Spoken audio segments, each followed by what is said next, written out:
An intrepid reporter nailed Donald Trump to the wall last night over his responsibility for creating the biggest American military massacre since Vietnam's My Lai. And as a result, Pete Hegseth was in front of the cameras this morning to kickstart the Team Trump spin machine to cover it all up.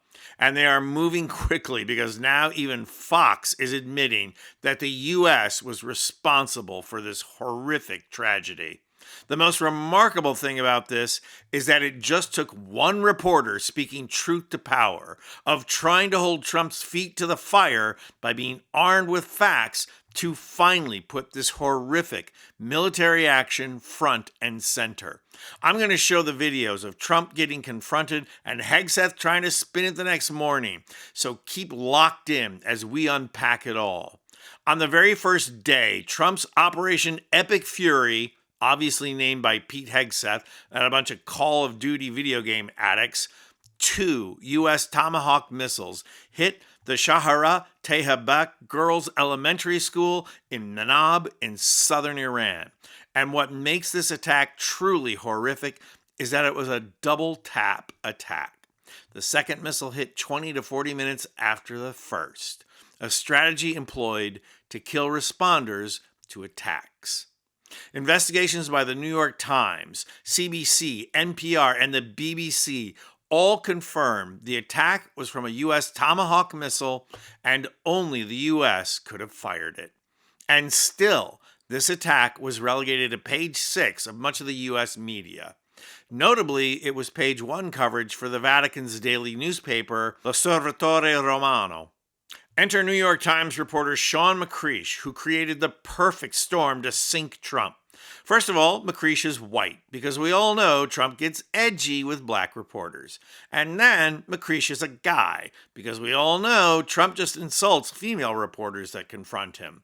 If Trump doesn't have his famous "who are you with" comment right there in front of him, then a male journalist has a chance to throw a haymaker, and McCreish did. Watch. You just suggested that Iran somehow got its hands on a Tomahawk and bombed its own elementary school on the first day of the war. But you're the only person in your government saying this. Even your defense secretary wouldn't say that when he was asked, standing over your shoulder on your plane on Saturday.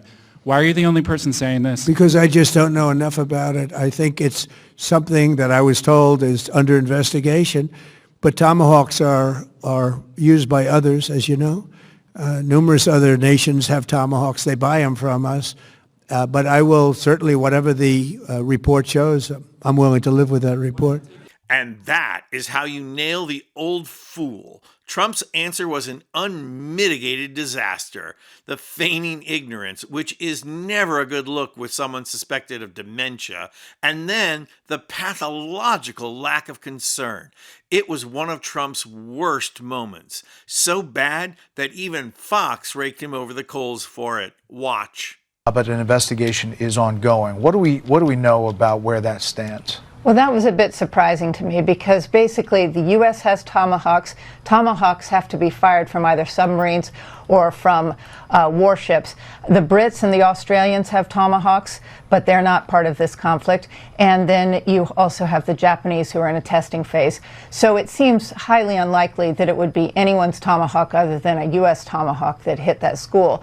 And I think the president knows that. He just knows that this is certainly a mistake, a big mistake, and it's being investigated, but he's trying to sort of muddy the waters by talking about the Tomahawks. When you've lost Fox News as a Republican, you've lost the ball game. So Team Trump has crafted what they think is a clever strategy here. First, they send in Hegseth, who drops a lurid hint of why it happened so that the right-wing influencers can start justifying what the U.S. did. Here's Pistol Pete right now. The mullahs are desperate and scrambling. Like the terrorist cowards they are, they fire missiles from schools and hospitals, deliberately targeting innocents. This is a favorite meme of the right wing, that the evil Muslims use children and hospitals as shields. Well, you know who else has elementary schools on military bases? The U.S. And they brag that those schools are competitive with any school system in the U.S. But if Team Trump thinks they can bury this with right-wing influencers, they have another thing coming. Tucker Carlson, Megyn Kelly, and Candace Owens have all made clear that they don't support this war. Tucker has devoted an entire segment condemning what happened at this school. But as an American, you have to believe this was a tragic mistake. But we have to verify that. We have to know for certain that it was in order to keep our honor. Because if you wake up in the morning and you're living in the kind of country that thinks it's okay to kill not simply military officers, but their daughters, that country's not worth fighting for. I'm Anthony Vincent Gallo for Occupy Democrats.